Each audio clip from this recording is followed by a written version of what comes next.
An interesting question. I think for a lot of people that end up coming here, and I'll just speak about my particular case, I hardly knew what it was when I got here. So for me, being exposed to entrepreneurship and people starting companies and doing all this neat stuff was sort of the first thing. And so whether that existed somewhere deep down that I didn't know about beforehand and then was just revealed because I was in this environment, I think is my particular situation. I am one of the lieutenants in my current company. I'm not the actual founder.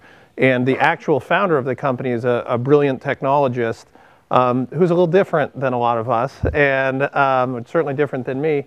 And he's special, and I think there is an innate thing in a lot of people that allows them to start a company when it's very challenging to make a living doing that. And we as a company have had our backs against the wall a number of different times and then been successful kind of coming out of that. So for me, I wasn't the entrepreneur, but part of a founding team and a very early employee was kind of more the role that made sense for me.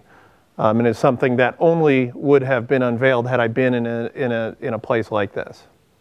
So I think to Kit's point, like you can teach a lot of the skills. So you can go learn startup finance, or you can learn marketing or hiring, whatever it is. I do think there's something a little bit different. There's actually a really interesting book written by a Hopkins med school prof called The Hypomanic Edge: The Link Between a Little Crazy and a Lot of Success in America.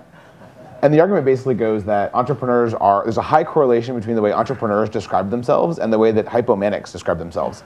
And hypomania is basically it's basically a reduced version of manic depressive disorder. It's a really interesting study. But it basically says it's things like the ability to operate on very little sleep and lots of energy and the ability to kind of consistently be told no and not believe that you're wrong, which, by the way, could be a really good or a really bad thing. But there's a certain set of skills that you would kind of associate with entrepreneurs and kind of this category of being special, as Kit gently put it. Most people would just call it crazy, that I don't know that you can teach. So I think there's kind of some qualities that are very inherent and just you either have them or you don't, and it's not good or bad, it's just different. And there's a bunch of things you can very much learn about it. Yeah, you can teach frameworks, you can teach methodologies, you can look at case studies, see how other people have done things, but when it comes time to actually making your own company, you almost forget all of that. It's all in the moment. It's all about like how passionate you are. You'll have 30 people telling you can't do it, but you're still going to push through. And I think at that point, pattern recognition becomes important. Like, look, I've read case studies, or I've seen other people hit these same roadblocks, so I kind of know what not to do.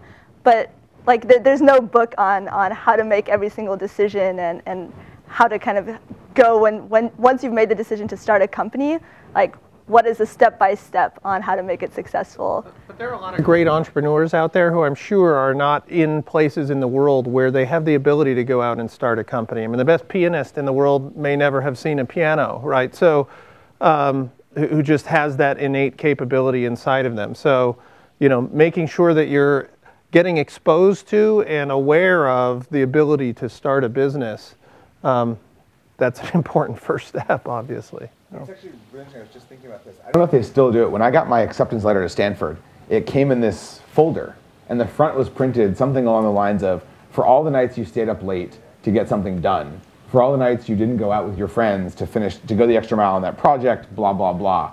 Like all these traits they considered special as Stanford students. I still have this folder today. Like I read it and I was like, wow, like there's something inside of me that was kind of like, wow, that's really cool. It's very similar to a lot of the traits I think you would kind of consider inherent in entrepreneurs, which is maybe exactly your point with this study. There's something special about the way that Stanford chooses people or trains people.